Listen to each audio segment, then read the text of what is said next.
Medak parliament ఎన్నికల సందర్భంగా సంగారెడ్డి నియోజకవర్గ బీఆర్ఎస్ పార్టీ యువజన ఆత్మీయ సమ్మేళనం కార్యక్రమానికి ముఖ్య అతిథులుగా రాష్ట్ర మాజీ మంత్రి Thanneeru Harish Rao, BRS party Medak MP అభ్యర్థి వెంకట్రామిరెడ్డి, సంగారెడ్డి శాసనసభ్యులు చింతా ప్రభాకర్ పాల్గొన్నారు. ఈ కార్యక్రమానికి నియోజకవర్గ బీఆర్ఎస్ నాయకులు, కార్యకర్తలు పెద్ద సంఖ్యలో పాల్గొన్నారు.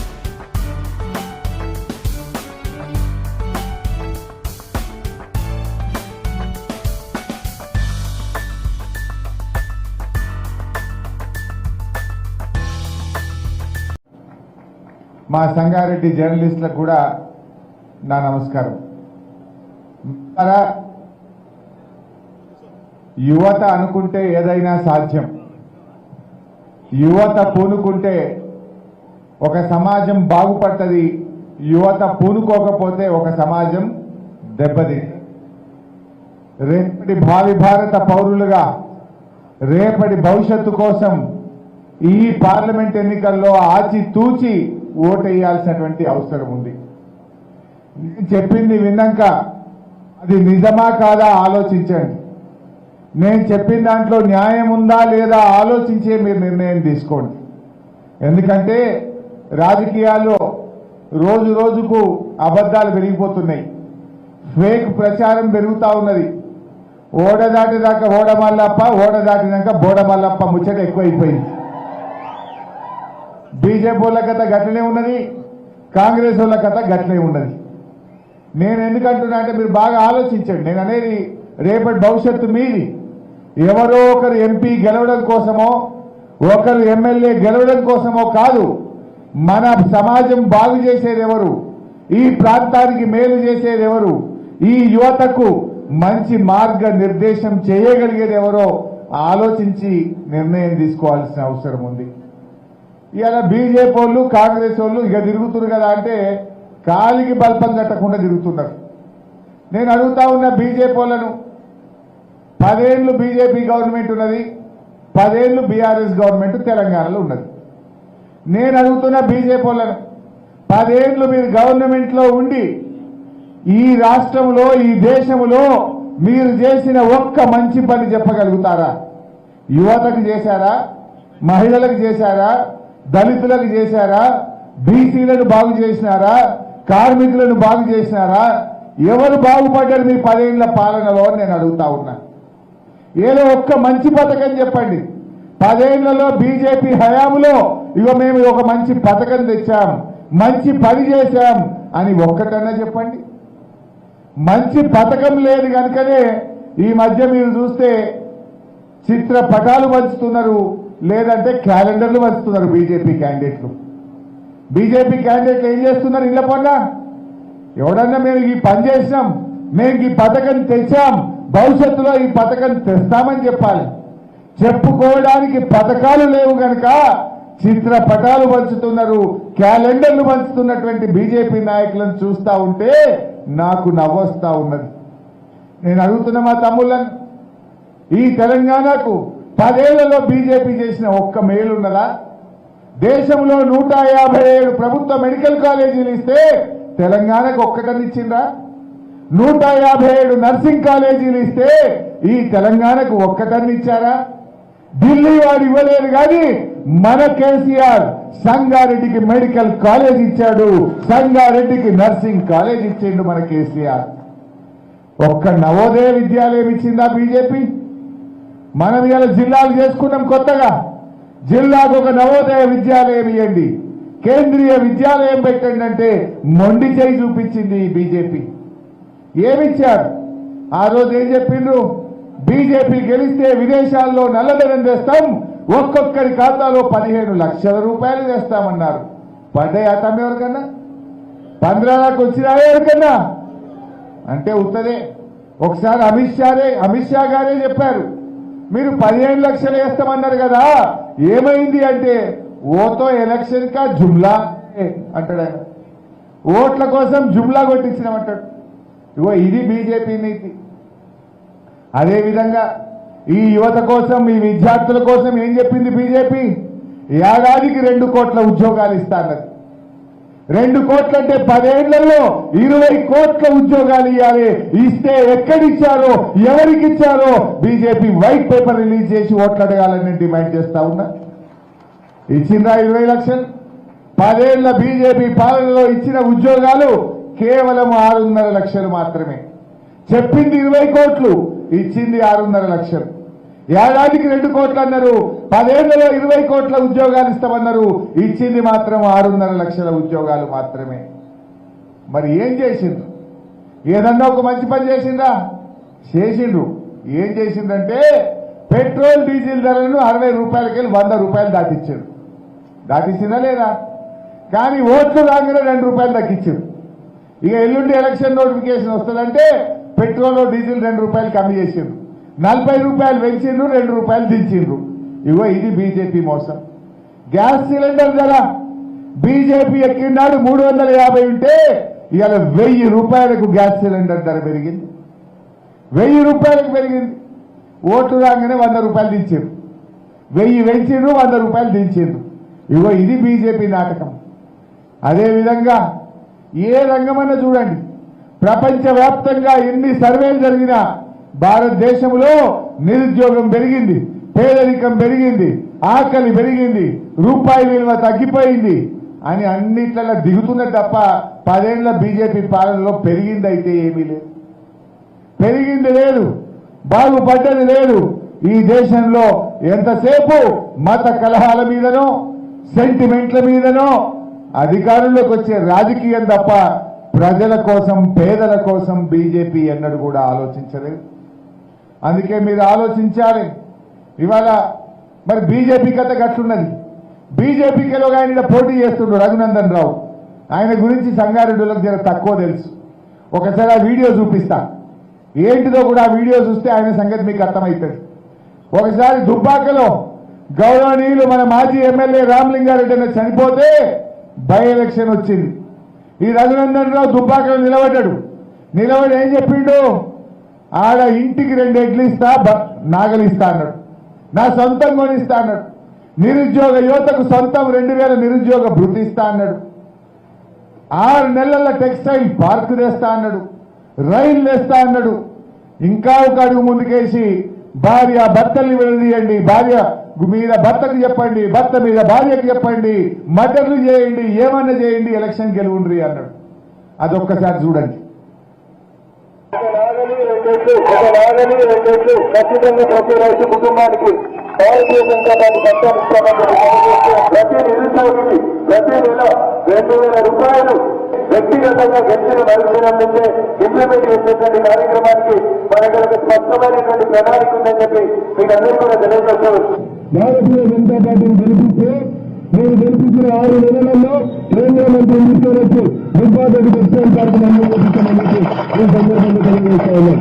పైసలు వచ్చి గెలిచినా, తప్పు పని చేసి గెలిచినా, తలవాళ్ళు కొట్టి గెలిచినా, మర్డర్ చేసి గెలిచినా, మర్డర్ చేస్తాను భయపట్టి ఉత్తేజించుకున్నా, ఏమి చేసినా జీతో ఒయ్యూసికంగా గెలిస్తేనే మనం అందరం తెల్లగుంటాం, తలకా ఎత్తుకుంటాం. భార్యల్ని భర్తలు, భర్తల్ని భార్యలు నమ్మకుండా చేయాలి. అట్లా విడదీసి ఓట్లు వేయించేటువంటి కార్యక్రమం మనం మొదలు పెట్టాలి. అన్నారా? భార్యల్ని భర్తలు నిలదీయాలట, భార్యలు నిలదీయాలట, ఓటెట్టుకోవాలట. అయితే దయచేసి ఆలోచన చేయండి. నేను ఎందుకంటున్నా అంటే బీజేపీ వాళ్ళేమో 15 లక్షలు బ్యాంకులు వేస్తామన్నారు, మోసమైంది. 2 కోట్ల ఉద్యోగాలన్నారు, మోసం చేసిండ్రు. ఢిల్లీ బీజేపీ అట్లుంటే గల్లీ బీజేపీ ఆయన ఏం చెప్పిండో క్యాండిడేటు మీరే చూసిండ్రు. మనం మోసపోదామా? దుబ్బాకలు ఏమైంది? పాపం 2 ఎడ్లు వస్తాయి, నాగలు వస్తాయి అనుకున్నారు. 2000 నిరుద్యోగ భృతి వస్తుంది అనుకున్నారు. మా జీన్స్ ప్యాంట్లు టీ షర్ట్లు వేసుకున్న తమ్ముళ్ళంతా 2000 వస్తుందని మొత్తం కష్టపడి ఆయనను గెలిపించారు. గెలిచినాక మరిగా ఎన్ని రోజులు నడుస్తుంది? మళ్ళా మొన్న ఎలక్షన్ వచ్చింది. మొన్న ఎలక్షన్ వస్తే 2000 రాలే, ఎడ్లు రాలే, నాగలు రాలే.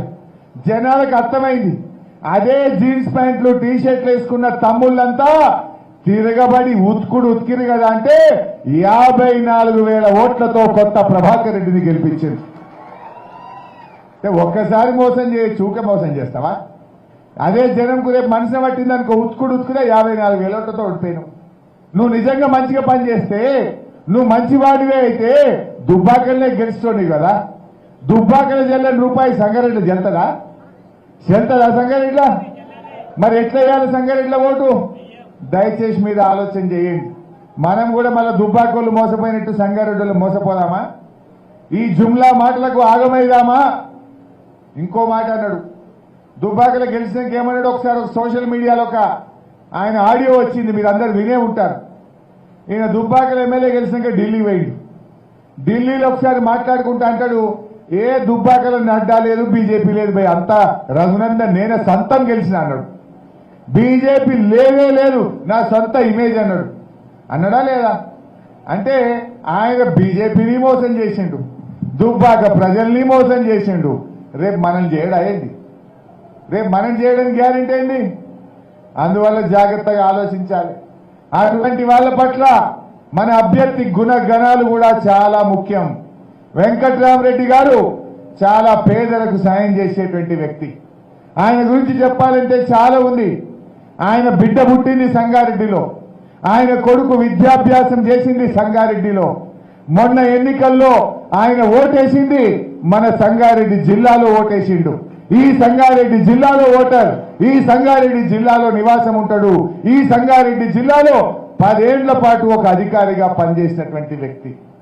మా దుబ్బాక ప్రాంతంలో చేనేత కార్మికులు తల్లి తండ్రి ఇద్దరు చనిపోతే 2 ఆడపిల్లలు సంగారెడ్డికి వచ్చింది. ఒకసారి ఆ ప్రజావాణిలో సోమవారం నాడు వచ్చి ఆయనకు జాయింట్ కలెక్టర్గా ఉంటే దరఖాస్తు ఇచ్చింది.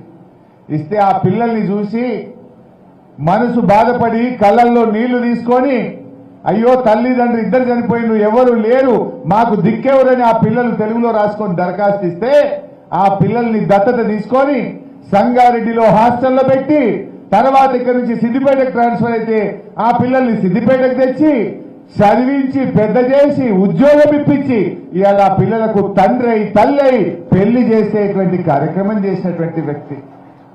అట్లా చాలా ఉన్నాయి. మా దగ్గర రైస్ మిల్లో హమాలీ కార్మికుడు, ఆయన బిడ్డకు కరీంనగర్లో మెడికల్ కాలేజీలో సీట్ వస్తే ఆయన కలెక్టర్ దగ్గరికి పోయి నా బిడ్డకు ఫీజు కట్టలేను, డాక్టర్ చదువులో సీట్ వచ్చిందంటే స్వంత డబ్బులు కట్టి ఆయన బిడ్డను డాక్టర్ చదువు చదివించినటువంటి వ్యక్తి వెంకట్రామరెడ్డి గారు. చేరియాలలో ఒకసారి ఒక ఆయన ఇల్లు కట్టుకుంటుంటే నీళ్లు పట్టుకుంటా బంగ్ల నీకలు పట్టే నడుమిరిగిపోయింది, జీవోత్సవం అయిపోయిండు. వాళ్ళ బిడ్డ భార్య వచ్చి ఆయన కలిస్తే మాట్లాడి ఆ ఇల్లు పూర్తి చేసి ఒక డబ్బిచ్చి వైద్యం చేయించి ఆ బిడ్డను దత్తత తీసుకొని చదివించి గృహప్రవేశానికి పోయి బట్టలు పెట్టి ఇళ్లలో దొలిచి వచ్చినటువంటి వ్యక్తి. ఆ రోజు ఆనాడు రాజకీయాలకు వస్తా అనుకోలే, ఆయన ఎంపీగా పోటీ చేస్తా అని అనుకోలే. ఒక మానవతావాదిగా పేదలకు సాయం చేసే గుణమున్న వ్యక్తిగా ఆ రోజుల్లో సహాయం చేసినటువంటి వ్యక్తి. అన్నం ఉడికిందా లేదా అని చూడడానికి ఒక్క మెతుకు ముట్టుకుంటే చాలు, నేను చెప్పిన ఈ 3 ఉదాహరణలు చాలు వెంకట్రామరెడ్డి గుణమేందో తెలుసుకోవడానికి. చాలా సంతోషం.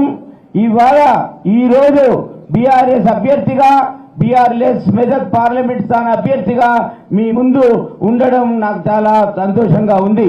మరి ఇంత బలం ఉందని, మన పార్టీ గట్టిగా ఉందని, క్యాడర్ బాగా ఉందని హరీష్ అన్న ఎప్పుడైతే నన్ను కంటెస్ట్ చేయమన్నారో, మన కేసీఆర్ సార్ ఎప్పుడైతే నిర్ణయించి అదే విధంగా పార్టీ వర్కింగ్ ప్రెసిడెంట్ గారు కేటీఆర్ గారు చెప్పినప్పుడు నేను తక్షణమే వారి ఆదేశాల మేరకి ఇవాళ పార్టీ బరిలో ఉండి మీ ముందు ఎలక్షన్ కొరకు మే 13 నాడు జరిగే పార్లమెంట్ ఎన్నిక గురించి ఇవాళ మీ అందరినీ కూడా నేనేంటి, నా నేపథ్యం ఏంటి, మరి నేను విద్యావంతునిగా ఐఏఎస్ ఆఫీసర్గా పనిచేసిన విధంలో ఇవాళ భిన్నంగా మీ అందరి ముందు అభ్యర్థిగా వచ్చినప్పుడు మరి నా నేపథ్యం ఏందని చెప్పుకునే అవకాశం ఈ వేదిక ఇచ్చినందుకు మీ అందరికీ ధన్యవాదాలు తెలుపుతా ఉన్నా.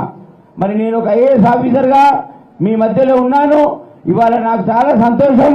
నా కూతురు, నా బిడ్డ ఈ సిద్దిపేట ఈ సంగారెడ్డిలోనే జన్మించడం, నేను అప్పుడు ఈ జిల్లాలో ఉద్యోగిగా పనిచేయడం, అదేవిధంగా నా కుమారుడు విద్యాభ్యాసం కూడా ఇక్కడి నుంచే స్టార్ట్ చేసి ఇక్కడే చదవడం చాలా సంతోషం. మరి ఈ సంగారెడ్డి జిల్లాలోనే స్థిర నివాసిగా ఉంటూ ఇక్కడ మీ ఓటర్గా ఉండి సంగారెడ్డి నియోజకవర్గంలో మీతో ఉండడం నాకు చాలా అదృష్టం. అయితే అరుదైన అవకాశం ఇవాళ దక్కింది నాకు. ఒక విద్యావేత్తగా, ఈ ప్రాంతంలో అన్ని గ్రామాలు తెలిసిన వ్యక్తిగా, మీ నుండి మీతోని 11 సంవత్సరాలు అధికారిగా పనిచేసిన నాలెడ్జ్తో ఇవాళ మారుమూల గ్రామాలు ఏదైనా సంగారెడ్డి జిల్లా, మెదక్ జిల్లా, సిద్దిపేట జిల్లా ఏ గ్రామమైనా కూడా పార్లమెంటు నియోజకవర్గంలో ఉన్న అన్ని ప్రాంతాల మీద అవగాహన ఉన్న వ్యక్తిని. మరి అదేవిధంగా ఏదైతే ఒక పార్లమెంట్ సభ్యునిగా నా వంతు కృషి చేయడానికి పూర్తి అవగాహన కలిగిన ఉన్న ఆఫీసర్గా, ఒక ఐఏఎస్ ఆఫీసర్గా నేను మీ అందరికీ అందుబాటులో ఉంటానని ఇలా ప్రామిస్ చేస్తా ఉన్నా. మరి ఏదైతే విద్యను అభ్యసించి నేను పోటీ పరీక్ష రాసి, మీలాగానే ఎంతో మంది పోటీ పరీక్ష రాసి ఉంటారు, మరి అదేవిధంగా పోటీ పరీక్ష రాసి ఇవాళ నేను ఆఫీసర్గా ఎదిగాను, ప్రజాసేవలో ఉన్నాను. నేను 25 సంవత్సరాలు సీనియర్ అధికారిగా ప్రజాసేవలో ఉన్నప్పుడు నేర్చుకున్నది ఒకటే. ఆ నేర్పే నేను ఏదైతే ఆలోచించి నా మొట్టమొదటి ఉద్యోగంలో చేరిన రోజు, ఆ రోజు నా గుండెలో ఉన్న మాట, నాకు నచ్చిన విధంగా పనిచేయాలనే ఆలోచనతో ఏదైతే నిర్ణయం చేసుకున్నానో ఆ నిర్ణయమే నాకు ఒక అధికారిగా ఇవాళ చాలా సంతృప్తినిచ్చింది. ఆ నిర్ణయం 25 సంవత్సరాల క్రితం ఉద్యోగిగా నేను చేరిన మొదటి రోజు, ఆ రోజు మా అమ్మ నాన్నలు నాకు చెప్పిన విషయం, ఆ రోజు మా అన్నదమ్ములు ఉమ్మడి కుటుంబంలో చెప్పిన విషయం, అది పాటించాను. కాబట్టి ఇవాళ మీ అందరి ముందు ఈ విధంగా ఎదిగి నా జీవితంలో అన్ని ప్రార్థించుకొని ఇవాళ అభ్యర్థిగా ఉన్నాను. ఆ రోజు ఉద్యోగంలో కాంపిటీషన్ ఎగ్జామ్ రాసి, గ్రూప్ 1 పరీక్ష రాసి స్టేట్ ర్యాంకులో నేను ఒక డిప్యూటీ కలెక్టర్గా ఎదిగి ఆ రోజు ఉద్యోగంలో చేరిన రోజు ఆలోచన ఒకటి, ప్రభుత్వ ఉద్యోగం అంటే ప్రజాసేవ, అది గ్యారంటీ కాదు 30 సంవత్సరాల కొరకు అనేది. రిటైర్మెంట్ వరకు ఎక్కడైనా పనిచేయొచ్చు, రిటైర్మెంట్ వరకు నన్ను ట్రాన్స్ఫర్ చేసే అధికారం ఉంటుంది ప్రభుత్వానికి, కానీ నన్ను ఉద్యోగం వెళ్ళి తీసే అధికారం ఉండదు అనే ధైర్యం నాకు లేదు ఎప్పుడు కూడా. నేను ఆలోచించుకున్నది ఒకటే, పోటీ పరీక్షలు కొన్ని లక్షల మంది రాసినప్పుడు అందులో కొంతమంది మాత్రమే అవకాశం వస్తుంది. మరి ఆ అవకాశం వచ్చిన భగవంతుడు ఎందుకు అర్పిస్తాడంటే, నువ్వు ప్రజాసేవలో ఉండు, నీ కొరకు ప్రభుత్వం జీతభత్యాలు ఇస్తా ఉంది, నీకు రిటైర్మెంట్ బెనిఫిట్స్ ఇస్తా ఉంది, నీకు పెన్షన్ ఇస్తా ఉంది, నీకు ఒక అఫీషియల్గా బంగ్లా ఇస్తా ఉంది, మరి నువ్వు ప్రజాసేవలో ఉండాలి అన్నప్పుడు ఈ పెద్ద ఆలోచనతోని ఉద్యోగంలో చేరిన మొదటి రోజు నేను నాకు ప్రామిస్ చేసుకున్న విషయం, ఎదుటి వ్యక్తి అర్జీదారు నా ముందుకు వచ్చినప్పుడు అందులో నేను నా కుటుంబ సభ్యుని చూసుకోవాలి, ఒక తమ్ముని చూసుకోవాలి, ఒక అన్నని చూసుకోవాలి. ఒక అన్నకు సమస్య వస్తే, తమ్మునికి సమస్య వస్తే ఏ విధంగానైతే ఒక ప్రభుత్వ అధికారి దగ్గరికి వెళ్తాడో, మరి ఆ సమస్య ఏ విధంగా పరిష్కరించాలని కోరుకుంటాడో అదే చిత్తశుద్ధితోని, అదే మనసుతోని అలానే శ్రమించి నా దగ్గరికి వచ్చిన ప్రతి ఒక్కరికి కూడా ఓపికగా వాళ్ళ సేవకునిగా ఉండి పనిచేశాను. ప్రభుత్వానికి ప్రజలకు మధ్యన వారధిగా పనిచేశానని మీ అందరికీ కూడా సవినయంగా మనవి చేసుకుంటా ఉన్నా. మరి ఏ విధంగానైతే పనిచేశామో ఆ పని చేసినందుకే నాకు ఇవాళ ఈ ప్రభుత్వం, ఇవాళ ఈ బీఆర్ఎస్ పార్టీ నాకు అవకాశం ఇచ్చింది. ఇంకొక విషయం మీకు చెప్పాలి, మరి నేను భిన్నంగా పార్లమెంట్లో మీతో గెలువబడి మీ ఆశీర్వాదంతో మీ ఓటుతో నేను గెలిచినప్పుడు మరి నా బాధ్యత ఏంది అనేది నేను గుర్తు చేసుకోవాలి. బాధ్యతలో భాగంగా నాకు కొన్ని ఆలోచనలు ఉన్నాయి. మరి యువతకు ఏదైతే ఉందో, నేను ఒక ఎంపీగా, పరిచయాలున్న వ్యక్తిగా, ఐఏఎస్ ఆఫీసర్గా నాకున్న ఢిల్లీలో కూడా తప్పకుండా పార్లమెంట్లో ఈ సంగారెడ్డి జిల్లాకు కావాల్సింది, మెదక్ జిల్లాకు కావాల్సినవి, అట్లాగే సిద్దిపేట జిల్లాకు కావాల్సిన విషయాలన్నీ కూడా ఖచ్చితంగా కొట్లాడి మీ తరఫున గలం విప్పి నా వంతు కృషి అందరికన్నా మేలుగా, అందరికన్నా మంచిగా ఈ ప్రాంతం కొరకు, సమస్యల కొరకు పరిష్కరిస్తానని చెప్పి నేను వాగ్దానం చేస్తా ఉన్నా. మీ అందరికి కూడా ప్రామిస్ చేస్తా ఉన్నా. మీ అందరి ఆదరణ ఉండాలని, మీ అందరి గుండెల్లో ఉండాలని, నా ట్రస్ట్ కార్యక్రమాల ద్వారా ఇంకా ప్రజలకు చేరువ కావాలని, ఒక ప్రభుత్వ పరంగా పనిచేయడం, ఎంపీగా వారి బాధ్యతలు నిర్వహించడంతో పాటు ట్రస్ట్ తోని కూడా మీ అందరి హృదయాల్లో నేను తను చాలించిన ఈ మెదక్ పార్లమెంట్ సీటు గడ్డలో నేను చనిపోయిన తర్వాత కూడా ఈ ట్రస్ట్ సేవా కార్యక్రమాలు ఒక 50 సంవత్సరాలు వెంకట్రామరెడ్డి సేవలు గుర్తుండాలనే ఆలోచన తప్పితే నాకు రాజకీయాలలో ఇంకో ఆలోచన లేదు. నాకు అందుకని చెప్పి ఒక తెల్ల పేపర్గా తెల్ల కాగితంలా నేను మీ దగ్గరికి వస్తా ఉన్నా. నన్ను ఆశీర్వదించండి, విజయబాటలో నడిపియండి. మీరు మీ కుటుంబ సభ్యులు మీ గ్రామాలలో ఉన్న వాళ్ళు మీ పోలింగ్ స్టేషన్లో ఉన్న వాళ్ళందరికీ కూడా చెప్పి నాకు అఖండ విజయం ఇవ్వాలని చెప్పి కోరుకుంటా ఉన్నా. గెలిపించుకుంటే మరి మనం పోరాటం చేయడానికైనా అభివృద్ధికి సంబంధించి మరింత నిధులు తెచ్చుకోవడానికైనా స్థానిక సంస్థల ఎన్నికల్లో ఎంపీటీసీలు జెడ్పీటీసీలు అదే రకంగా సర్పంచులు కౌన్సిలర్లు అన్ని గెలిపించుకోవడానికి కూడా వారు సంపూర్ణంగా సహకరించడానికి మనకు ఉపయోగపడుతుంది. మరి నాకు బలం చేకూరుతుంది మనం ఈ ప్రభుత్వం మీద. ఎందుకంటే ఈ ప్రభుత్వం ఇచ్చిన ఏ మాట కూడా నిలబెట్టుకునే పరిస్థితుల్లో లేదు. మనం పోరాటం చేసి సాధించుకోవాల్సిన అవసరం ఉంది. పోరాటం చేయడానికి సంబంధించి నన్ను మరింత బలోపేతం చేయమని మీకు ప్రార్థిస్తా ఉన్నా. నేను మిమ్మల్ని అందరినీ కూడా అభ్యర్థిస్తున్నా. మాయ మాటలకి మోసపూరిత మాటలకి మనం లోనవద్దు. మరి ఒకళ్ళైతే మోడీ రాముడి పేరు చెప్పండి, నా పేరు చెప్పకుండా నన్ను ఇండియా మొత్తంలో గుర్తుపడతాననే క్యాండిడేట్ ఒకళ్ళైతే, ఇంకో వ్యక్తి మరి అధికార పార్టీకి సంబంధించిన అభ్యర్థి. మనం వాళ్ళ ఇద్దరికంటే కూడా విజ్ఞానవంతుడు, విద్యావంతుడు, సంఘ సేవకుడు, మనకు అన్ని రకాలుగా అందరికీ ఉపయోగపడే గొప్ప వ్యక్తి. మరి నేనైతే పూర్తిగా నమ్ముతా ఉన్నా. మరి వెంకట్రామరెడ్డి సాబ్ కంటే ఆయన గురించి కంటే మనందరికీ ఎక్కువ తెలుసని నేను అనుకుంటున్నా. మీరందరూ కూడా ఇక్కడ ఆశీనులైన అందరూ కూడా కర్తవ్య సాధనలో కార్యముఖులు అవ్వాలని 281 పోలింగ్ బూత్లకు సంబంధించి మనం కష్టపడి అన్ని పోలింగ్ బూతుల్లో మనం మెజార్టీ ఇవ్వాలని చెప్పి ఇస్తారని చెప్పి నేను మనస్ఫూర్తిగా ఆశిస్తూ ఎల్లవేళలా సదా సర్వదా మీ సేవకుడిగా నేను పనిచేస్తానని మరోసారి తెలియజేసుకుంటూ, మీరే బలం, మీరే నా బలగం, మీరే నా ధైర్యం కాబట్టి మీరందరూ కూడా కష్టపడి పనిచేయాలని చెప్పి పనిచేస్తామని చెప్పి హరీష్ అన్నకు ప్రమాణపూర్వకంగా మనం తెలియజేయాల్సిన అవసరం ఉంది. ఈ జిల్లాకు సంబంధించి మనం పెద్ద మెజార్టీ సంగారెడ్డిలో మరి ఈ జిల్లాలో ఎంపీగా గెలిపించి హరీష్ అన్న నాయకత్వంలో మరి కేసీఆర్ గారికి మనం బహుమతిగా ఇవ్వాల్సిన అవసరం ఉందని తెలియజేసుకుంటూ మీ ముందు సెలవు తీసుకునే ముందు మరోసారి మిమ్మల్ని అందరినీ కూడా అభ్యర్థిస్తున్నా. అందరికీ పేరు పేరున వేదిక మీద ఉన్న వాళ్ళకి, వేదిక ముందున్న వాళ్ళకి, విద్యార్థులకి, యువకులకి, సోషల్ మీడియా వాళ్ళకి అందరికీ నా హృదయపూర్వకంగా శిరస్సు మరోసారి తెలియజేసుకుంటూ సెలవు తీసుకున్నా. జై తెలంగాణ, జై తెలంగాణ, జై తెలంగాణ, జై తెలంగాణ. కేసీఆర్ గారి నాయకత్వం వర్ధిల్లాలి, కేసీఆర్ గారి నాయకత్వం వర్ధిల్లాలి, హరీష్ అన్న నాయకత్వం వర్ధిల్లాలి, హరీష్ అన్న నాయకత్వం వర్ధిల్లాలి. జై తెలంగాణ. జై అభివృద్ధి కావాలన్నా, మన కండ కావాలన్నా, అన్నకు అండగా ఉండాలంటే పార్లమెంట్ సభ్యుడిగా మన పార్టీ గెలవాలి. మన సమస్యలు ఢిల్లీలో కొట్టాలంటే మన పార్టీ గెలవాలి. కాబట్టి వెంకటరామరెడ్డి గారికి మొన్న ప్రభాకర్ ఎట్లయితే కష్టపడమో ప్రతి గ్రామంలో ప్రతి యువకుడు మన ఇళ్లలో మన పక్కకు విషయాలన్నీ చాలా స్పష్టంగా చెప్పి కారు గుర్తు మీద ఓటేసే విధంగా ప్రోత్సహించాలి. మన వెంకటరామరెడ్డి గారి కాన్సెప్ట్ మీకు చెప్తారు. వారు కూడా మీరు చూస్తా ఉన్నారు సోషల్ మీడియాలో ఎక్కడికక్కడ కౌంటర్ పెట్టండి. ఒకటే ఒక ఆశయం, నా పేరు చిరకాలంగా ఉండాలి, నా పేరు కోసం నేను పోటీ చేస్తున్నా అని చెప్పి వచ్చినటువంటి వ్యక్తి వెంకటరామరెడ్డి గారు. అవతల క్యాండిడేట్ల గురించి మీరు ఆలోచన చేయండి. నిన్న ఉన్ననే నేను ఇప్పుడే ఢిల్లీ వేయడం అధిరోహించాలని చెప్పిన ఒక వ్యక్తి తప్పుడు మాటలు మాట్లాడాను. ఇంకో వ్యక్తి వాళ్లకు మన అభ్యర్థికి పోటీ మనం చూడాలి.